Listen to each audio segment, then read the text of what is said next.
although, these standardized protocols have evolved over time and they've been really proposed and accepted by many organizations over many, many years, unfortunately, they're not as widely used as we would like them to be. We did a survey just before the pandemic in our own province, where we surveyed 15 MRI centers that were doing multiple sclerosis scans, and only 2 out of the 15 scanners were using the protocol that was recommended by the Consortium of MS Centers, which is really disappointing. And similar results were seen by our colleagues when they looked worldwide in terms of other scanners and other projects and things. And there was a poster that was presented at the CMSC last October where they showed that out of almost 1,000 scans from 500 plus centers, only about 10 to 12% of all the scans really satisfy the criteria. And so one of the things that needs to be done is really promote not only the recognition that standardized protocols are important, but really promote the use of the protocol. One of the catchphrases that we have tried to use for the promotion of these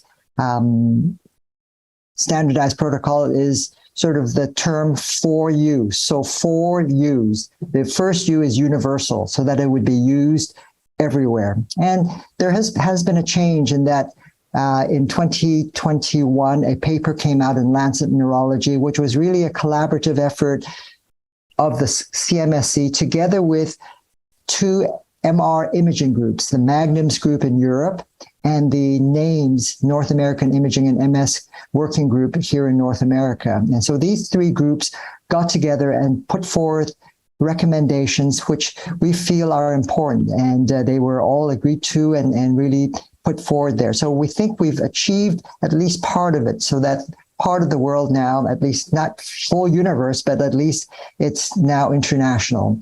The other U is useful. And as I talked about earlier, there's no question that MR is very useful in terms of identifying lesions for differential diagnosis, but also for seeing these new lesions, which are critical for making treatment decisions. So that's useful.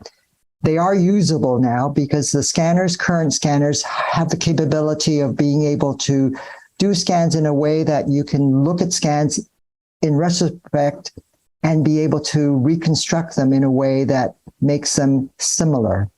So one of the new recommendations from the most recent protocol is to, as much as possible, to do the scans in what we call the 3-dimensional acquisition technique. So when you obtain the scans, not only are they just slices, but they're a whole volume of the brain. And so when you get a whole volume, you can in fact reconstruct those slices in a similar fashion to what might have been done before. So if the previous slices were done 5 millimeters, you can reconstruct these scans now in 5 millimeters and compare them.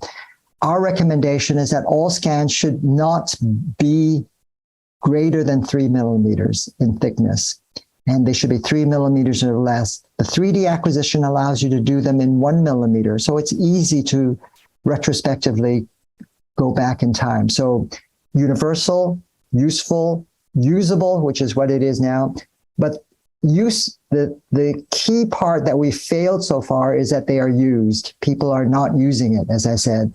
And we feel that whatever we can do, and you're going to be helping us in terms of letting people know how useful and usable these are, that people should be using these. And so that's what we're trying to do with this.